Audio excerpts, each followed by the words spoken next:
सल्लि अला मुहम्मद व आले मुहम्मद व अज्जिल फरजहुम। शाह साहब सुर्की दारे में फरमायो त करबला जे पिड़ में खीमा खोड़ियऊं, झेड़ो यज़ीद सां जुंबी जोड़ियऊं, मुंह न मोड़ियऊं पसे ताव तरार। सो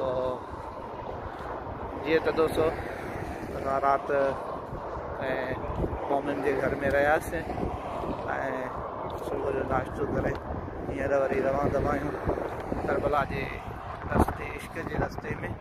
ऐं साॻी संगत असां सां गॾु आहे। ही कोई मंज़र तव्हां ॾिसी रहिया आहियो। काफ़ी टाइम थियो आहे असांखे मशीन ते, ऐं हे ॾिठो छोकी अरबईन जी जेका मशी हूंदी आहे, जेको पैदल सफ़र कंदा आहिनि मोमिनीन, उन में अक्सर जेके रश हूंदी आहे, ॿाहिरियां बि ईंदड़ हूंदा आहिनि। हीअ मशी हिन साल जेका आहे एतिरे क़दुरु उरूज ते न आहे। उनजो सबबु इहो आहे कोरोना वायरस, जंहिंजे करे ॿाहिरियां मोमिनीन जी घटि आमद थी आहे ऐं हितां जा जेके लोकल माण्हू आहिनि मोमिनीन, उहे मशी करे रहिया आहिनि नजफ़ खां करबला जे तरफ़। ऐं उनखां अलावा जेके सवाइ चंद ॿाहिरि जे ॿियो शायदि न बि हुजे, मुख़्तलिफ़ जॻहनि ते जेको आहे लिहाज़ सबीलुनि जो इंतज़ाम आहे। ऐं हुसैनिया ऐं मोमिनीन जे घरनि खे खोलियो वियो आहे। हल्की फुल्की मशी जारी आहे। मोमिनीन वञी रहिया आहिनि करबला जे तरफ़। इंशाअल्लाह असां बि वञूं था पिया हींअर ऐं दोस्तनि सां गॾु। ॾिसो ऐं हीअ कुझु मंज़र हिन रेगिस्तान करबला जे सरज़मीन में असां क्रॉस कंदासीं ॿ पॉइंट ते, जितां अक्सर दोस्त मशी कंदा आहिनि। असां अपोज़िट ॿी साइड ते आहियूं, जितां ख़वातीन मर्द हज़रात इमाम हुसैन अलैहिस्सलाम जी यादि ऐं इश्क में जेको आहे वधी रहिया आहिनि करबला जे तरफ़। ऐं मूं सां गॾु आहे साईं मठारली। ॿियो हाल आहे? कीअं छा आहियो? कीअं पियो थो वक़्तु गुज़रे ऐं कीअं महसूसु था कयो?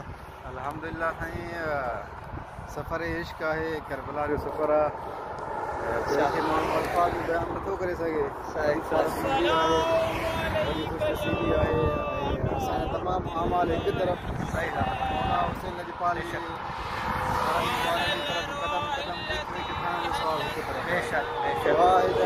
तमामु मोमिनीन जेके पंहिंजे दिलि में हसरत रखनि था त मौला जी मशी कयूं। सभिनी लाइ दुआ आहे त इंशाअल्लाह अज़ीज़ मौला जल्द अज़ जल्द हिन वबा खे ख़तमु फरमाए ऐं तमामु मोमिनीन खे मौला जी दर नसीब फरमाए। ऐं हेॾो असांजो भाउ जेको आहे अस्सलामु अलल हुसैन शिराज अली वअला अली इब्नुल हुसैन वअला औलाद हुसैन वअला अस्हाबिल हुसैन। अस्सलामु अलैका या अबल फज़ल अब्बास व रहमतुल्लाहि व बरकातुहू। अल्लाहुम्मा सल्लि अला मुहम्मद व आले मुहम्मद व अज्जिल अला मुहम्मद व आले मुहम्मद। जीअं त दोस्तों असां सुबुह आयासीं तक़रीबन 1010 पोल ताईं, ऐं पोइ ॾींहुं गरम थी वियो इलाही। मोमिन जे घर आयासीं, उते रेस्ट कयोसीं। हींअर तक़रीबन 4:30-5 थियनि था। वरी ॿीहर निकिता हूं मौला हुसैन अलैहिस्सलाम जे सफ़र इश्क में। ही साम्हूं घर जंहिं मोमिन असांजा जी ख़िदमत कई, मौला जज़ाए ख़ैर ॾियसि।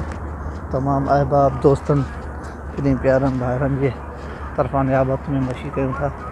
त इन दुआ सां त ख़ुदा उन मुताल जल्द उन सभिनी खे जेके मुश्ताक़ आहिनि ऐं नथा अची सघनि, जल्द मौला उन्हनि खे सफ़र इश्क नसीब करे ऐं उन्हनि खे पंहिंजे दरवाज़े ते घुराए ऐं मौला उन्हनि खे ज़ियारत नसीब फरमाए। आहिस्ता आहिस्ता मोमिनीन हली रहिया आहिनि, चूंकि असां रोड जे ॿिए पासे खां आहियूं।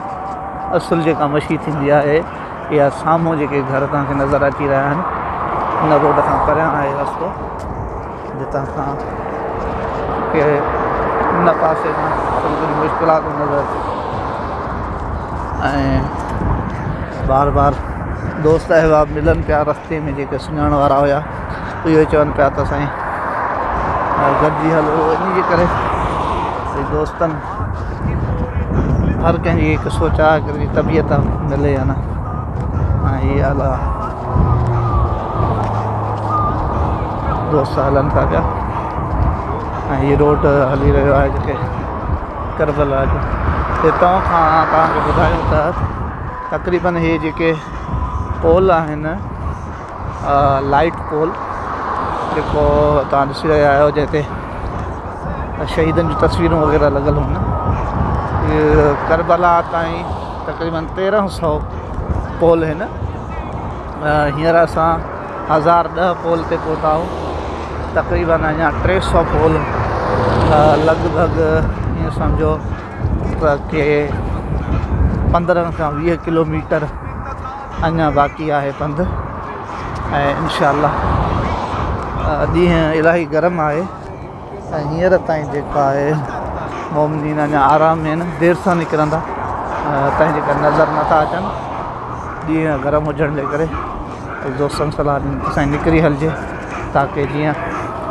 महिल सां पुॼे ऐं सुबुह जो सवेरे सुभाणे मौला हुसैन अलैहिस्सलातु वस्सलाम जे हर में करबला दाख़िल थिए ऐं पोइ तव्हांखे उहे मंज़र ॾेखारजनि कि दोस्त बाबनि सां गॾु वञी रहिया आहियूं सफ़र इश्क में